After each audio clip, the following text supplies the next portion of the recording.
মিনিটে এটা আমার প্রথম কাজ, স্বর্গরাজ স্বর্গরম। গল্পটা আসলে খুব অন্য ধরনের, মানে এরকম গল্প ইউজুয়ালি দেখা যায় না।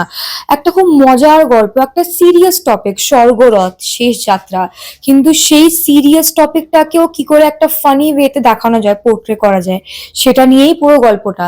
আমার কাজ করে খুব ভালো লেগেছে, খুব অনেক শিখতে পেরেছি।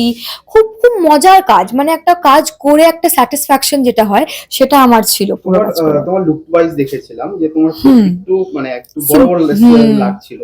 সেটা মেকআপ যদি একটু বড় বড় হাই হিলসও পরেছিলে যেটা হ্যাঁ, দেখলাম। হিলস পরা হয়েছিল হ্যাঁ। ওখানে।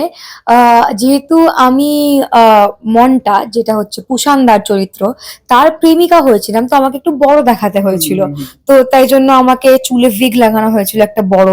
তারপর হিলস পরেছিলাম, তারপর যেইভাবে একটু এমনি মেয়েদেরকে একটু ইন্ডিয়ান জামা কাপড় পরলে একটু বড় লাগে, তো সেখানে টিপ পরে, কানে একটু ছোট ছোট ঝুমকো পরে, তো পুরো একটা বড় লুক দেওয়ার চেষ্টা হয়েছিল আমাকে। ওসিডি পরে তারপর এটা তোমার দ্বিতীয় ফিল্ম, তুমি কি বলবে, কতটা এক্সাইটমেন্ট তোমার মধ্যে লাগছে? ওসিডিটাও খুব একটা ভালো এক্সপিরিয়েন্স, ওসিডিটাও খুব ভালো ছিল। এইটা একটা অন্য রকম, এটা একটা ওয়েব সিরিজ, ওটা একটা ছবি ছিল, দুটো একদম অন্য, মানে ওটার জনরটাও পুরো অন্য। ওটা একটা মার্ডার মিস্ট্রি ছিল, এইটা সেটা নয়, এটা একটা লাইট হার্টেড একটা, দেখে ভালো লাগবে, দুটোই খুব ভালো।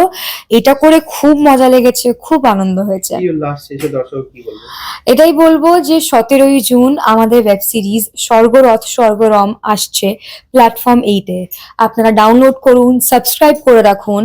নিশ্চয়ই অবশ্যই দেখবেন আমাদের ওয়েব সিরিজটা, তার সঙ্গে প্ল্যাটফর্ম 8-এর সব আরো কাজ নিশ্চয়ই দেখবেন, আর জানাবে কেমন লাগলো।